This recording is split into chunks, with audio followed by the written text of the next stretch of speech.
What's going on, guys? Mick Manhattan, the Scene Snob. So I feel like I can calm down just a little bit because I just filmed a non-spoiler, and this is the full spoiler review. So if you're watching this, I'm going to get into it of Spider-Man No Way Home. But I did just film the non-spoiler, and I feel like I had to make sure that I wasn't going to let anything slip or let anything go. So I mean, of course, it will be edited, but at the same time, when you're talking, you're like, I don't want to let that go. I don't want to do this. I'm assuming that you guys have seen the movie if you're watching this. If not, you are cool spoilers. So I'm going to get right into it. And I'm going to just talk kind of like beat by beat the things I really enjoyed about this movie. First and foremost, I want to say I walked into this movie fully excited with all the rumors and all the ideas of opportunity that it could bring and what's going to happen. And I walked out of it and I felt fulfilled. I felt happy, ecstatic, and everything else. It was truly just a wonderful time. I was expecting a lot of what I got. I wasn't expecting everything. There's still things that are going to, if you haven't seen it and you are watching this, there are things that are going to kind of hit that maybe you're not ready for, but it is beautifully done, well-told story. It's a great movie on its own. It fits super well into the trilogy, and it fits into the overall arc of Spider-Man from beginning to end.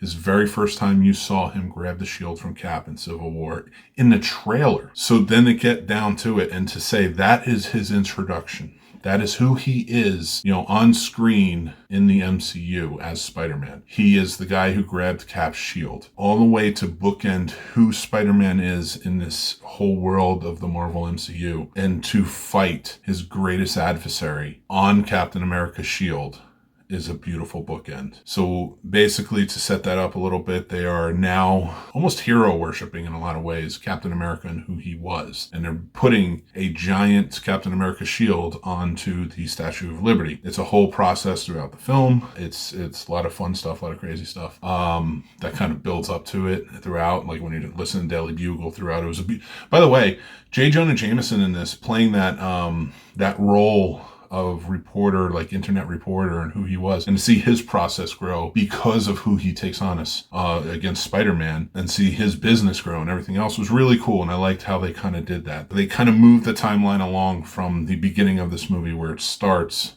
right after the last one with Mysterio's reveal and cuts through Peter's life and how it's going up until a point where he feels he has to go and try and fix this with Doctor Strange, second act. So the whole first act of this was just really well done, really well told, and funny, heartbreaking, a little thrilling at times, a little crazy, like how they kind of played it up and how we as society feel like nothing's off limits, especially when it comes to celebrities. Yeah, it's really well told. So, and then you get into, he's got the charges against him stuff. That's one of the things that really kind of bugged me. Like there were a few things that kind of bugged me in the movie, but it's nitpicking stuff. So just so you guys know, it still works. It's still wonderful. And I understand why they didn't go into it more, but it's still just kind of hit me in a crazy way, where I was like, I wish you had done some more with that. And that was Matt Murdock showing up as Peter's attorney. Out of all the fan service that they gave us, and they did a lot in this movie, and it was wonderful, I would have loved to have seen Peter Parker sitting in a courtroom next to Charlie Cox's Matt Murdock. Just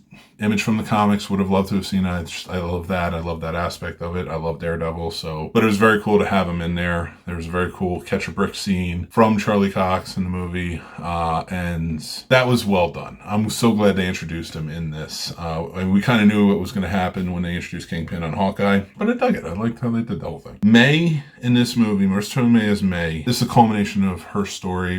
Again, if you're watching this, I'm assuming you've watched the movie and you're fine with spoilers, but she dies in the movie in a very heartbreaking way, and it is revealed that she is the Ben character. A lot of us have been wondering, when are they going to talk about Uncle Ben? When are they going to say something? What's going to happen? How is Uncle Ben going to come into this? Because we are so used to, as Spider-Man fans, Uncle Ben is the mainstay. Uncle Ben is the driving force of why Spider-Man becomes Spider-Man. We know this. We all know this as fans. In this movie, it was May.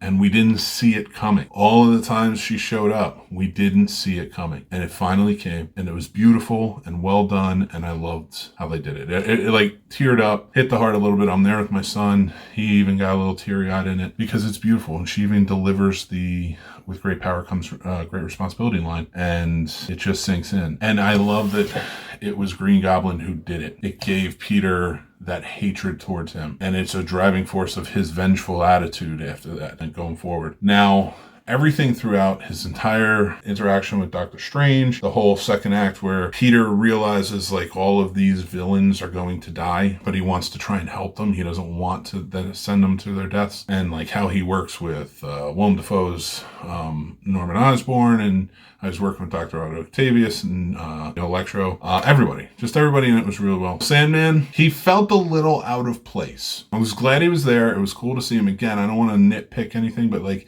he did just kind of feel like a little out of place to me. And his whole motivation with everything, I was just kind of like, I just feel like they wanted to add another villain in there. But if you're going for broke, why not add a sixth and just make a Sinister Six? But that's just me. They gave us a great fight scene. The whole story was just wonderfully told, and from beginning, middle, end. And I like how they ended it with the One More Day basic storyline where let everyone forget who Peter Parker is. Aunt May is dead. He doesn't feel like he needs to be remembered by anybody. He tells his friends, like, I'll come back and tell you. I will make sure you know everything. And at the end, when he sees them and they're both happy and they're both going off to MIT, and he makes that choice to say, I have to put this responsibility above the things I desire the most. Echoes from that wonderful speech that May gave Tobey's Spider-Man in that first movie about what heroes are. And I loved it. Now, if you'll notice, I've talked about a lot of things that I really did like in this movie. I did not talk about Andrew Garfield and Tobey Maguire. And the reason I didn't, and if you are, here's the spoiler, they are in the movie. And every bit of it is truly amazing and lived up and exceeded my expectations for them being in the movie. They gave us fan service. They did it right. They told the right story. They handled the characters perfectly. They left it open, so maybe we can see more from these characters. And I truly adored every bit of it. They were all fantastic, but Andrew Garfield truly stands out.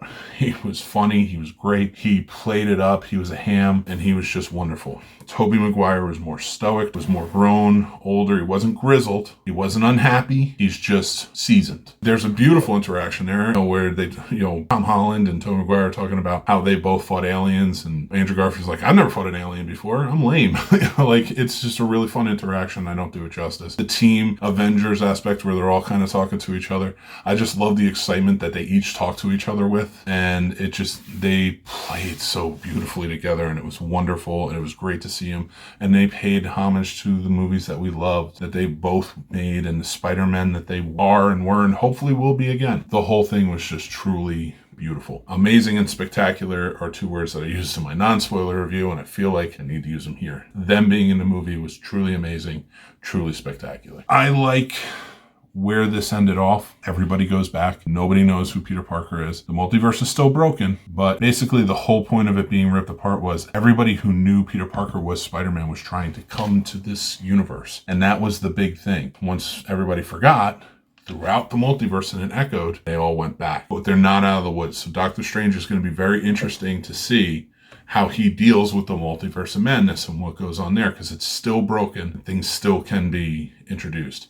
I've been talking about a lot of theories like, oh, maybe we'll get X-Men, maybe we'll get Fantastic Four, blah, blah, blah, blah, blah, blah, blah. And then I realized as I'm driving home talking to my son about this, I'm like, of course they weren't going to do that in this movie. They were going to introduce the concept that it could happen in this movie, and that's always been what Spider-Man was. The Spider-Verse is what introduced that concept. And in this movie, they couldn't do it because it's a Sony movie too. It's a Sony product. And I like how they divided it up and kept it going. Multiverse of Madness is where we're probably going to get all of that, because they didn't fix the multiverse being broken. They just fixed everybody trying to come into our universe. There's a few key points, things I love before I give my rating. One, everything they did with Andrew Garfield, Tobey Maguire, and Tom Holland all together was truly beautiful.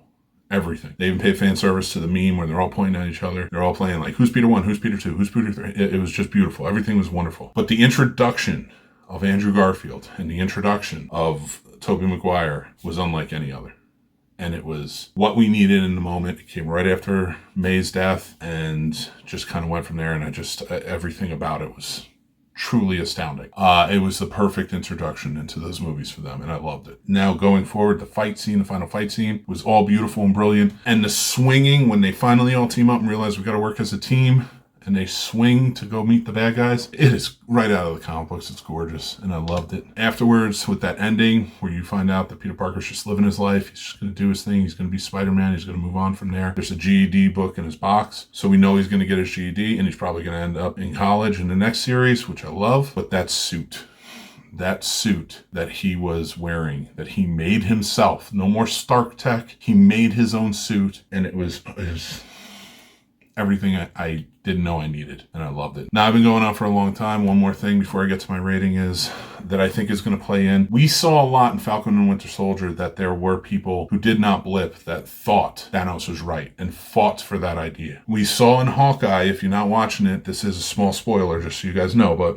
in Hawkeye when he sees Thanos was right. And I love how that plays against him and who he became when Thanos did the snap and then everybody blipped and he lost his family and so like of course he's against what Thanos did. They've been playing that up a lot for a while, but now in this one, a lot came to light of where everybody was saying Mysterio was right. It was a smaller scale compared to the Thanos thing, but everybody was like, Mysterio was right, Mysterio was right. And it plays into this a lot. And I wonder what that means, because if we're getting that a lot with Thanos is right and this we get Mysterio is right, I feel like there's going to be more to it. I feel like that's a Marvel thing and we're going to see more of it. So, a lot of pissed off people maybe.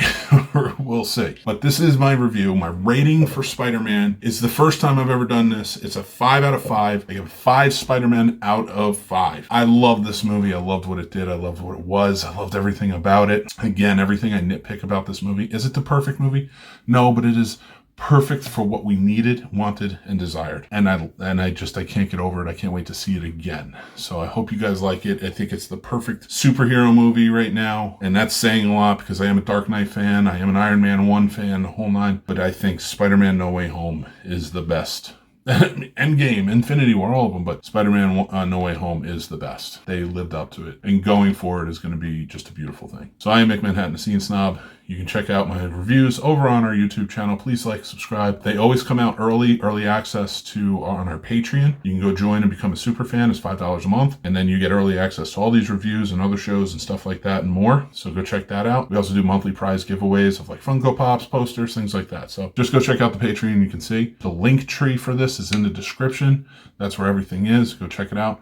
Join our Discord. We're going to be talking about Spider-Man. We're going to be talking about more. We always have channels where we do discussions, things like that. We have a great community building right now. So join in. Thank you guys again so much for listening. I am the Scene Snob Mick Manhattan. Anything else you want to hear, like a merch, stuff like that, just listen to the after credits roll, and I will talk to you guys soon. Take care. Thanks for watching and listening, everybody. I'm the Scene Snob, Mick Manhattan. You can check out the Scene Snobs podcast live every Tuesday at 9 p.m. Eastern on our YouTube channel or all podcast platforms afterwards. Also on our YouTube channel, you can check out great shows like Real Combat, the ultimate debate show for movie lovers, Mick's movie picks with new recommendations every week, Geek Fest live every Sunday night, and new movie reviews and news all the time. Like and subscribe, then hit the notification bell so you know when all of our new episodes drop. Thank you so much to all of our amazing Patreon supporters, with whom this would not be possible. They help keep the lights on and support us in such big ways. If you would like to become a supporter on our Patreon and take advantage of all the perks like monthly giveaways, early access, and so much more, head on over to the Scene Snobs Patreon page and just sign up on one of our 2 tiers. Join our awesome community of geeks, movie lovers, and so much more, and join up on our Discord. The Scene Snobs Discord is now live, and you can head over to thescenesnobs.com for links to there and more. The Scene Snobs merch store is now open with original and fun designs that are available on all different types of merch and apparel. Check out thescenesnobsmerch.com. Make sure you like, follow, and subscribe to all of our social media accounts like TikTok, Twitter, Instagram, Facebook, and so many more. We have fun updates, topics, we talk about collectibles, and so much more on there. It's a great time. You can find all of our links to everything on thescenesnobs.com or on our link tree, which are down in the descriptions below. Thanks again, everyone. Stay tuned and stay geeky.